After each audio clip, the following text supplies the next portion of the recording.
Hello नमस्कार students. आज का जो हमारा टॉपिक है वो है अष्टफलकीय संकुलों में क्रिस्टल क्षेत्र विभाजन। कल की क्लास में मैंने आपको बताया था main postulates of crystal field theory. अब क्रिस्टल फील्ड थ्योरी के क्या क्या पोस्टुलेट्स है वो आपने डिटेल डिस्कस किए। मेटल और लिगेंड के मध्य बॉन्डिंग किस प्रकार की है, किस प्रकार के करेक्टर हैं। उसके बाद नेक्स्ट जो टॉपिक आता है अपना, जहाँ से मेन इंपॉर्टेंट क्वेश्चन है, कल के कॉन्सेप्ट पे आज का टॉपिक है और यहाँ से 5 या 10 नंबर का क्वेश्चन आता ही आता है। आपको क्वेश्चन आ जाएगा सीएफ क्रिस्टल फील्ड थ्योरी के विभाजन को एक्सप्लेन कीजिए, या सीएफटी के अनुसार अष्टफलकीय संकुलों में क्रिस्टल क्षेत्र विभाजन की व्याख्या कीजिए। तो अब क्रिस्टल क्षेत्र विभाजन अष्टफलकीय संकुलों में क्या होता है। अष्टफलकीय संकुल क्या है, पहले तो सबसे पहले अष्टफलकीय संकुल वो होते हैं जिनमें एक धातु आयन 6 लिगेंडों से अटैच होता है। कितने लिगेंडों से अटैच होता है? 6 से। अब ये 6 लिगेंड कहाँ से आएंगे आपको? ये 6 लिगेंड हमारे जो कोऑर्डिनेट होते हैं, कार्टेशियन कोऑर्डिनेट, जिन्हें कार्टेशियन निर्देशांक बोलते हैं, वो 3 होते हैं, एक्स एक्सिस पे, वाई एक्सिस पे एवं जेड एक्सिस। अब फॉर एग्जांपल अगर आपने इसको ऐसे जो जा रहे हो आप स्ट्रेट, ये हो गई आपकी एक्स एक्सिस, तो इसके परपेंडिकुलर आपकी वाई एक्सिस हो गई, और एक्स और वाई दोनों के परपेंडिकुलर आपकी जेड एक्सिस हो गई, और तीनों जो कार्टेशियन कोऑर्डिनेट होते हैं वो एक दूसरे के परपेंडिकुलर यानी 90 डिग्री पर होते हैं। अगर मैं जिस पोजीशन में खड़ा हूँ, मेरे यहाँ से आगे एक्स एक्सिस है, तो मेरे जस्ट अपोजिट में क्या होगा? Minus x axis. तो ये जो 6 लिगेंड हैं जो धातु आयन की तरफ आते हैं, वो तीनों कार्टेशियन निर्देशांक यानी x और माइनस एक्स से, y एंड माइनस वाई से, z एंड माइनस जेड, यानी धातु आयन पर, ये धातु आयन m प्लस, तो ये x एक्सिस से भी आ रहा है, ये माइनस एक्सिस से आ रहा है, इधर ये y एक्सिस है तो इधर माइनस y है, और इधर ये z है ये माइनस z। ये कौन है? धातु है। अब इन एक्सिसों पर क्या आ रहे हैं? लिगेंड। लिगेंड आपने क्या लिया था? कल हमने कहा था लिगेंड जो F minus Cl minus Br minus I minus ligand, यानी जो ऋणायन लिगेंड है उनको हमने पॉइंट चार्ज बिंदु आवेश माना था। तो ये जो ऋणायन लिगेंड है जिसके पास इलेक्ट्रॉन है, ये इलेक्ट्रॉन कितने अक्षों से आ रहे हैं? 3 अक्षों से आ रहे हैं। तो ये भी लिगेंड आपने लिख दिया, इधर आपने लिगेंड लिख दिया और इधर भी आपने इधर भी लिगेंड है और ये 6 लिगेंड कहाँ है? अष्टफलकीय संकुलों में तीनों एक्सिस से आए, x minus X, y minus Y और z माइनस z। अब ये जब लिगेंड धातु आयन के डी कक्षकों के संपर्क, इसके आप आएंगे धातु आयन के डी कक्षक, धातु आयन के डी कक्षकों की कल मैंने आपको शेप बताई थी कि धातु जो डी कक्षक होते हैं वो डंबल का आकार के होते हैं, जो डबल डंबल से, उसमें भी जो 3 कक्षक है D X Y, D Y Z and D X Z, उनकी जो लॉग है वो अक्षों के मध्य स्थित होती हैं, जबकि D x square dash Y square एवं डी जेड स्क्वायर कक्षक की लॉग जो है वो अक्षों पर स्थित होती हैं। जब यहाँ पर ये धातु आयन के 5 डी कक्षक, यहाँ पर ये धातु आयन के क्या है? 5 डी कक्षक इस स्थिति, और ये पांचों डी कक्षक समभ्रंश हैं। समभ्रंश की स्थिति है। समभ्रंश का मतलब क्या होता है? डी जनरेट, यानी पांचों ऑर्बिटल की जो एनर्जी है वो सेम है। पांचों ऑर्बिटल की एनर्जी क्या है? सेम। अब कौन कौन से थे ये? D X Y, D Y Z, D X Z, D x square dash Y square और डी जेड स्क्वायर। ये कब है? जब धातु आयन स्वतंत्र रूप से विचलित कर रहा है। धातु आयन स्वतंत्र रूप से, इसका कोई लिगेंड से प्रतिकर्षण नहीं। कल हमने क्या पढ़ा कि ये जो धातु आयन, अब इनका प्रतिकर्षण लिगेंड से, इन तीनों एक्सिसों से समान रूप से अगर होता है, यानी लिगेंड किस तरीके से आ रहे हैं? अगर गोलाकार रूप से आ रहे हैं तो इन पांचों डी कक्षकों की ऊर्जा में वृद्धि होगी। इन पांचों डी कक्षकों की क्या होगी? ऊर्जा में वृद्धि। वो वृद्धि का लेवल हो गया आपका यहाँ,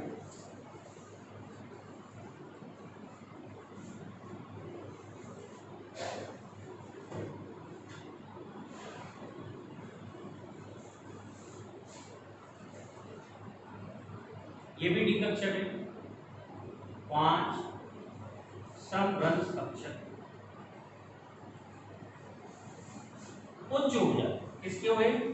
उच्च ऊर्जा के, इसको बी स्थिति कहते हैं। ये कब है?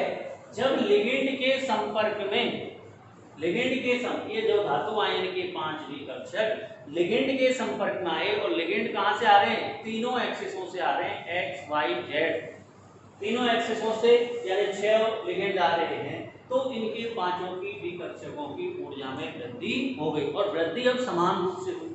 अब इसके बाद क्या है? ये पांचों जो डी कक्षक है, इसके बाद स्थिति जो इंपॉर्टेंट है,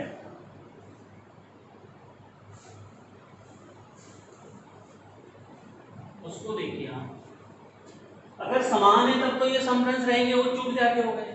लेकिन जो डी कक्षकों की जो शेप है, वो दो प्रकार की होती है। इन बिटवीन होते हैं कुछ डी कक्षक, तो उनकी लॉब्स, और कुछ होते हैं कहां पर? On the axis.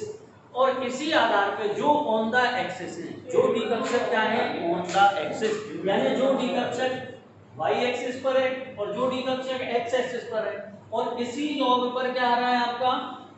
जैसे मैं एक एग्जांपल यहां आपको समझा रहा हूं इस चीज को, कि ये D x square dash Y square, इसको आप मान के चलिए, क्या मान के चलिए?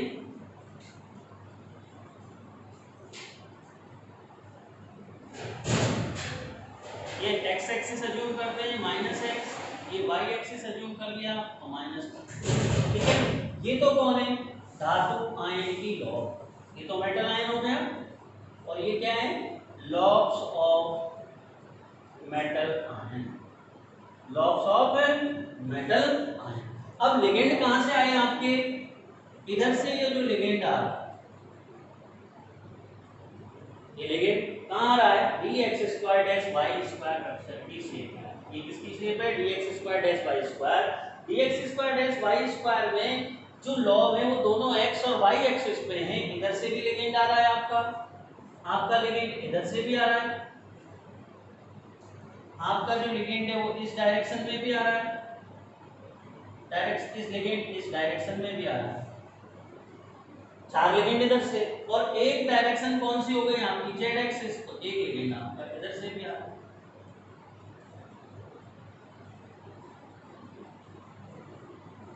और धातु आयन के डी कक्षक, अब जो लिगेंड एक्सिस, लिगेंड तो कहां से आ रहे हैं? एक्स वाई जेड एक्सिस से, और धातु आयन के डी कक्षक कहां है? ऑन द एक्सिस भी हो सकते हैं और इन बिटवीन एक्सिस भी हो सकते हैं। तो जो ऑन द एक्सिस हैं वो इस लिगेंड और धातु आयन के जो डी कक्षक है उनके मध्य प्रतिकर्षण ज्यादा होगा। क्या? कि जो धातु आयन के डी कक्षक ऑन द एक्सिस पे होते हैं उनके डी ऑर्बिटल, डी कक्षक और लिगेंड, इनके मध्य प्रतिकर्षण अधिक होता है, और इस प्रतिकर्षण अधिक और कम के कारण ही ये जो उच्च ऊर्जा के 5 कक्षक हैं वो विपाटित हो जाते हैं। वो क्या हो जाते हैं? विपाटित हो जाते हैं, और वो दो पार्ट में डिवाइड होते हैं। ये तो जीरेड है, ये सेंटर ऑफ सिमेट्री, इसको क्या कहते हो आप? सेंटर ऑफ सिमेट्री, और ये दो पार्ट्स में आपके डिवाइड होते हैं। अब इसमें से जो कक्षक कहाँ है? इन बिटवीन द लॉब, जो इन बिटवीन एक्सिस है उनका प्रतिकर्षण लिगेंड से कम होने के कारण वो निम्न ऊर्जा के कक्षक बन जाते हैं। वो क्या बन जाते हैं? निम्न ऊर्जा के कक्षक, जिन्हें आप T2G नाम देते हो। G से मतलब यहाँ जिरेट से है, G4 जिरेट, T2G कह देते हैं, और इन्हें हम T का मतलब होता है ट्रिपली डीजनरेट, ट्रिपली डीजनरेट। और ये कौन से कक्षक हैं? DXY, DYZ, DXZ। अब सिमिलरली जो रिमेनिंग दो कक्षक हैं जिनकी लॉब ऑन द एक्सिस है, dx square dash Y square और dz स्क्वायर कक्षक, जो कल मैंने आपको डिस्कस किए थे, उनकी ऊर्जा उच्च ऊर्जा की, वो किसके हो जाते हैं? उच्च ऊर्जा। अब इस उच्च ऊर्जा के होने के कारण ये तो आपका वेरी सेंटर या सेंटर ऑफ सिमेट्री है। इस सेंटर ऑफ सिमेट्री से कुछ कक्षकों की तो ऊर्जा क्या हो गई? हाई, और कुछ कक्षकों की ऊर्जा हो गई लो, और इस ऊर्जा के अंतर को ही आप क्या कहते थे? CFSE। क्या कहते हो? CFSE, जिसे आपने डेल्टा ओ से लिखोगे। यहाँ स्मॉल को इंडिकेट करता है ऑक्टाहेड्रल को, डेल्टा आपका क्रिस्टल फील्ड स्टेबलाइजेशन एनर्जी को बताता है, सिंबल है इसका। तो ये जो कक्षक है ऊपर वाले, ये तो कितनी एनर्जी ज्यादा हो गई इनकी? +0.6 डेल्टा ओ या 6 dq के इक्वल। इनकी एनर्जी कितनी ज्यादा हुई, इस सेंटर ऑफ सिमेट्री से 0.6 डेल्टा ओ या 6 dq, जबकि ये जो रिमेनिंग जो ये ट्रिपली डीजेनरेट थे इनकी ऊर्जा कितनी डिक्रीज हुई, 0.4 डेल्टा ओ और 4 dq। और इनको क्या कहते हैं, डब्ल्यूडी जनरेट। इनको क्या कहते हैं, डब्ल्यूडी जनरेट। इनको आप क्या कहते हैं, द्विसंभ्रंश कक्षक और त्रिसंभ्रंश कक्षक। ये द्विसंभ्रंश है, ये त्रिसंभ्रंश है, ये centre of symmetry very centre जिसे कहते हैं। इनकी ऊर्जा -0.4 डेल्टा हो गई, इनकी ऊर्जा +0.6 डेल्टा हो गई। ये किसकी उपस्थिति में हुआ, लिगेंड की उपस्थिति में। किसकी उपस्थिति में, लिगेंड की उपस्थिति में अष्टफलकीय क्षेत्र में विभाजन। लिगेंड की उपस्थिति में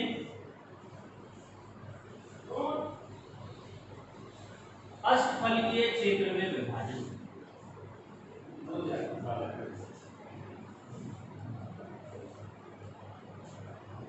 लिगेंड की उपस्थिति में अष्टफलकीय क्षेत्र में विभाजन। क्लियर हो गई बात, समझ में आ गया आपको।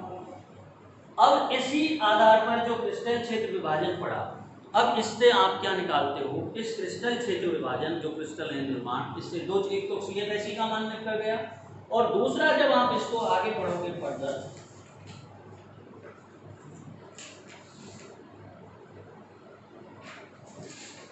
वो आता है आपका, नेक्स्ट टॉपिक आएगा अष्टफलकीय संकुलों के लिए क्रिस्टल क्षेत्र स्थायीकरण ऊर्जा की गणना।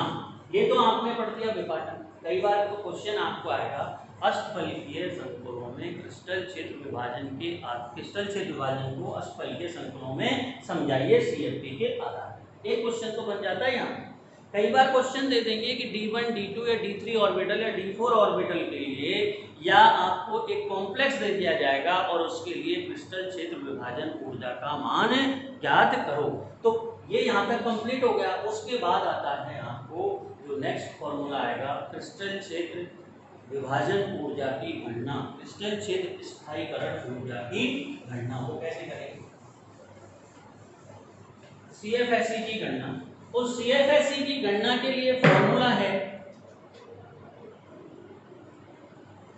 Calculation of CFSE equal to 0.4x minus 0.4x plus 0.6y delta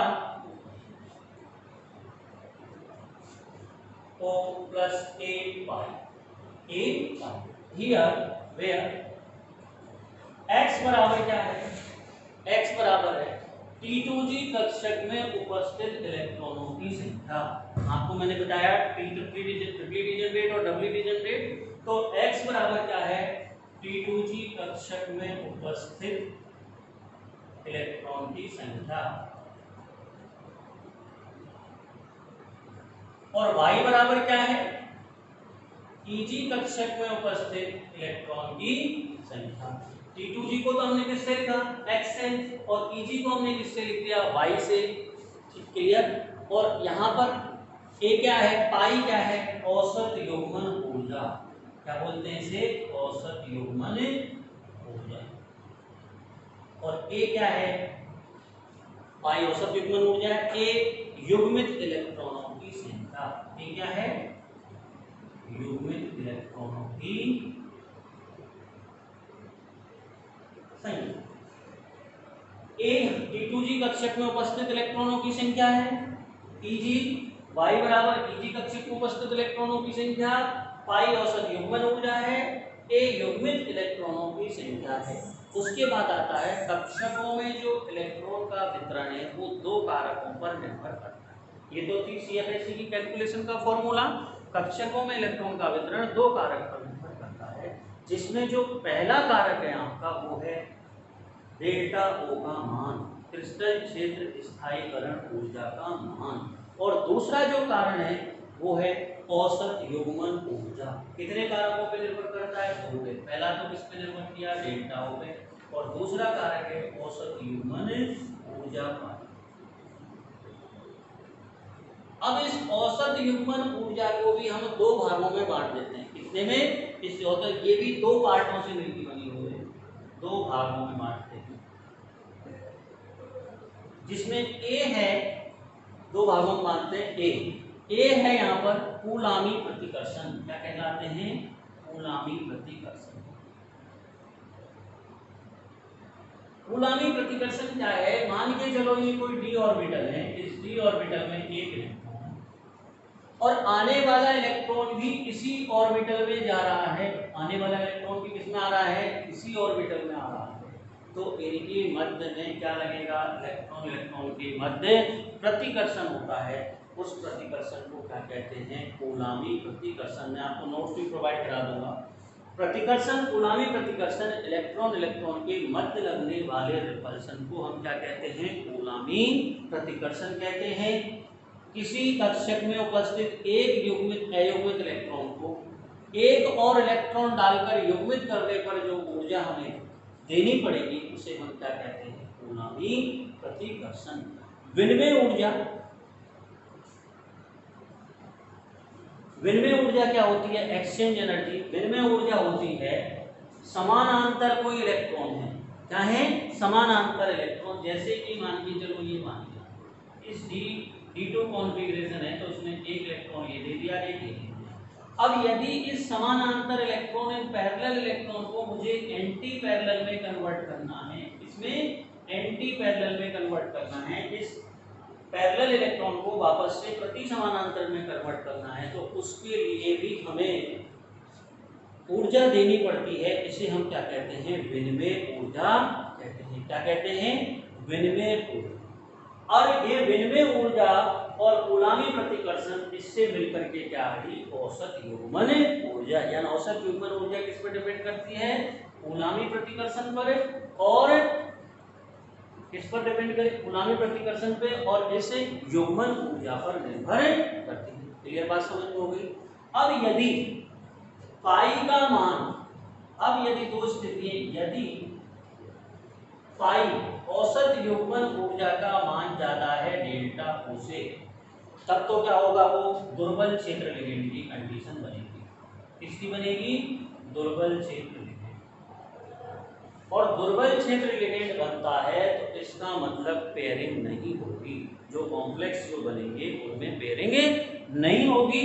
और यदि डेल्टा ओ का मान ज्यादा है पाई से, तो इसका मतलब कंडीशन है प्रबल क्षेत्र लिगेंड। इसकी कंडीशन क्या है, प्रबल क्षेत्र लिगेंड। इस स्थिति में ये तो दुर्बल क्षेत्र लिगेंड है, ये प्रबल क्षेत्र लिगेंड है, प्रबल क्षेत्र लिगेंड में पेयरिंग होगी। अब इस पेयरिंग को कैसे समझते हैं, मान के चलिए कि हमें D5 को लास्ट में एटॉमिक ऑक्सीडेशन स्टेट निकालने के बाद D5 इलेक्ट्रॉनिक विन्यास आता है। अब D5 इलेक्ट्रॉन को अगर यहाँ 5 डी कक्षकों में एक इलेक्ट्रॉन है, जब ये दो पार्ट में डिवाइड हुए 2pg और pg में, तो पहला है एक तीनों इलेक्ट्रॉन यहाँ के, टोटल इलेक्ट्रॉन 5 है, तो कंडीशन है वो इसी में एंटी पैरेलल होने लग जाए पांचों। जैसे यहाँ पर क्या गया 1 2 और 3, तो चौथा इलेक्ट्रॉन इसमें आ जाए, और एक कंडीशन क्या है कि चौथा इलेक्ट्रॉन यहाँ जाए। तो प्रबल क्षेत्र लिगेंड में तो क्या होगी, युग्मन होगा। प्रबल क्षेत्र लिगेंड में तो क्या होगा, युग्मन। जबकि दुर्बल क्षेत्र जहाँ लिगेंड होगा, इसका मतलब जहां पर पाई का मान ज्यादा है, पाई किसका, औसत युग्मन ऊर्जा का मान ज्यादा है, तो वहां पर पेयरिंग ना हो करके इलेक्ट्रॉन किधर चला जाएगा, उच्च ऊर्जा के Eg कक्षक। जबकि यदि पाई का मान कम है और डेल्टा ओ का मान ज्यादा है, तो पहले पेयरिंग होगी, पहले क्या होगी, पेयरिंग होगी। अब इसी आधार पर मैं आपको D1 से लेके D10 कॉन्फ़िगरेशन तक की CFSE नेक्स्ट वीडियो लेक्चर में, नेक्स्ट लेक्चर में हम उसको कैलकुलेट करेंगे। Thank you so much.